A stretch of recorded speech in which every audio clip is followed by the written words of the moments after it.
चैत्र शुक्ल की पूर्णिमा तिथि को हनुमान जयंती कहा जाता है क्योंकि यह मान्यता है कि इस दिन भगवान हनुमान का जन्म हुआ था। हनुमान जयंती पर भगवान हनुमान समेत भगवान राम की पूजा करना बहुत शुभ माना जाता है। चैत्र मास की शुक्ल पक्ष की पूर्णिमा तिथि पर भगवान हनुमान का जन्म हुआ था। हनुमान जयंती पर विधिवत तरीके से भगवान हनुमान की पूजा करने से सभी परेशानियां दूर होती हैं। हनुमान जयंती पर हनुमान की पूजा करने के साथ कथा अवश्य सुनना चाहिए। इससे विशेष फल की प्राप्ति होती है। हिंदू मान्यताओं के अनुसार भगवान श्री हनुमान का जन्म चैत्र मास की शुक्ल पक्ष की पूर्णिमा तिथि पर हुआ था।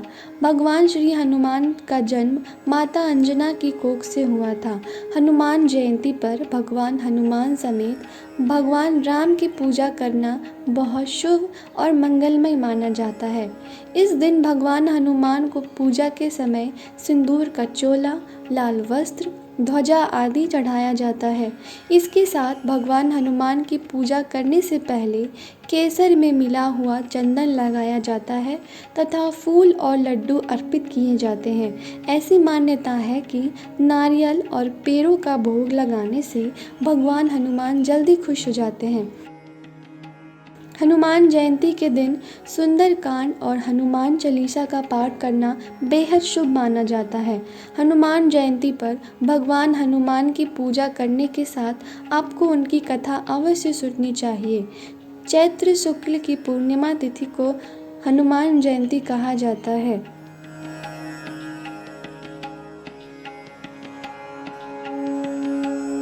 बहुत समय पहले त्रेता युग में अयोध्या नगरी में राजा दशरथ का बहुप्रख्यात और समुद्र राज्य हुआ करता था।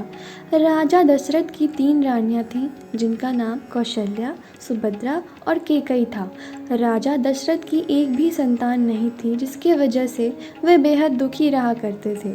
एक दिन अग्निदेव से मिली खीर को राजा दशरथ ने अपनी तीनों पत्नियों को दे दिया। तीनों रानियों ने इस खीर को खाया लेकिन एक चील ने झपटा मारा और खीर मुंह में लेकर उड़ गया। उड़ते उड़ते वह देवी अंजना के आश्रम चला गया। देवी अंजना ऊपर ही देख रही थी, तभी चील के मुंह से खीर गिरा जो देवी अंजना के मुंह में चला गया। अनजाने में देवी अंजना वह खीर खा गई। अग्निदेव द्वारा दी गई इस खीर की कृपा से मां अंजना ने भगवान शिव के अवतार हनुमान जी को जन्म दिया। जिस दिन हनुमान जी का जन्म हुआ था उस दिन चैत्र मास की शुक्ल पक्ष की पूर्णिमा तिथि और वह मंगलवार का दिन था। कहा जाता है कि जब भगवान श्री हनुमान का जन्म हुआ था तब उन्होंने जनेऊ धारण कर रखा था।